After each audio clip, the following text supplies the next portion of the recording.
ഈ ഡിസംബർ 1 കോട്ടയം മാമൻ മാപ്പിള ഹാളിൽ നമ്മൾ ഒത്തുകൂടുകയാണല്ലോ. ഗ്രാനായ സമുദായ സംരക്ഷണ സമിതി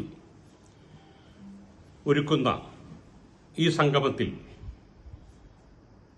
നമ്മളെല്ലാം ഒന്നുകൂടുകയാണ്. കഴിഞ്ഞ 6 വർഷമായി ഗ്രാനായ സമുദായ സംരക്ഷണ സമിതി എന്ന സംഘടന സമുദായ സംരക്ഷണത്തിന് വേണ്ടി ആത്മാർത്ഥമായി പ്രവർത്തിക്കുകയാണ്. ഈ പ്രവർത്തനത്തിൽ ഒരു കാര്യം വ്യക്തമാണ്. ഈ സംഘടനയുടെ പ്രവർത്തനം ഇമാതിരി ഉണ്ടായിരുന്നില്ലെങ്കിൽ ഇതിനോടകം തന്നെ നമ്മുടെ സഭാ നേതൃത്വം ഈ സമുദായത്തെ സീറോ മലബാറിൽ സംഘവൽക്കരിക്കുന്ന പ്രക്രിയയിൽ അവർ വിജയിക്കുക തന്നെ ചെയ്തേനെ. ഒരർത്ഥത്തിൽ നമുക്ക് ഒരു പ്രതിരോധം തീർക്കുവാൻ സാധിച്ചു. പക്ഷെ അതല്ല പ്രശ്നം.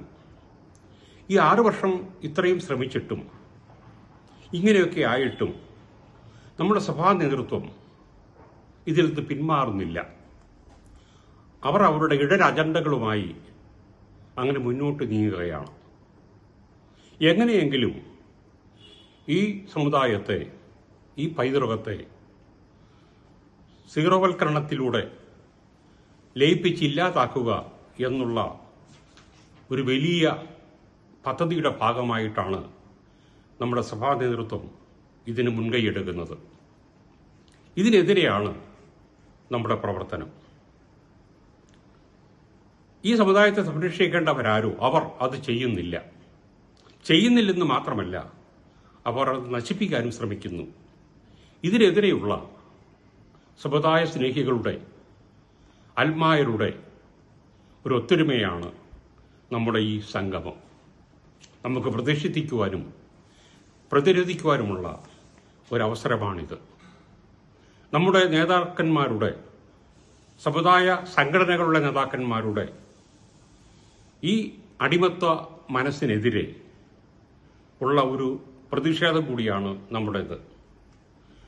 പഴയ ഒരു കാലത്ത് ഗ്രാനായ മഹാജനസഭ എന്ന് പറയുന്ന ഒരു സംഘടന, ആത്മായ സംഘടന, സഭയോട് ചേർന്ന് നിന്നുകൊണ്ട് മഹത്തായ കാര്യങ്ങൾക്ക് തുടക്കം കുറിച്ചിരുന്നു. അതിന്റെ ഭാഗമാണ് മലബാർ കുടിയേറ്റവും മറ്റും. ആ കാലഘട്ടത്തിൽ നമ്മുടെ ചൂളപ്പറമ്പിൽ പിതാവിനെ പോലുള്ളവർ അവർക്ക് ഒത്താശകൾ കൊടുത്തു. പക്ഷേ ഇന്ന് ഈ സമുദായ സംഘടന, ഔദ്യോഗികമെന്ന് പറയുന്ന ഈ സംഘടന, ഇവരുടെ സഭാ നേതൃത്വത്തിന്റെ ഒരു അടിമകളായി നിൽക്കുകയാണ്. അതിനെതിരെ പ്രതികരിക്കുവാൻ നമുക്ക് യഥാർത്ഥ സ്നേഹികൾക്ക്, സമുദായ സ്നേഹികൾക്ക്, ആത്മായർക്ക് കടമയുണ്ട്. ആ കടമ നിർവഹിക്കുവാനാണ് നമ്മൾ ഇവിടെ ഒത്തുകൂടുന്നത്. നിങ്ങൾ വരണം, സഹകരിക്കണം. നമുക്ക് നമ്മുടേതായ ശക്തി നമ്മൾ വെളിപ്പെടുത്തണം. അതിനെല്ലാവരുടെയും സഹകരണം, സാന്നിധ്യം ക്ഷണിക്കുന്നു. നന്ദി.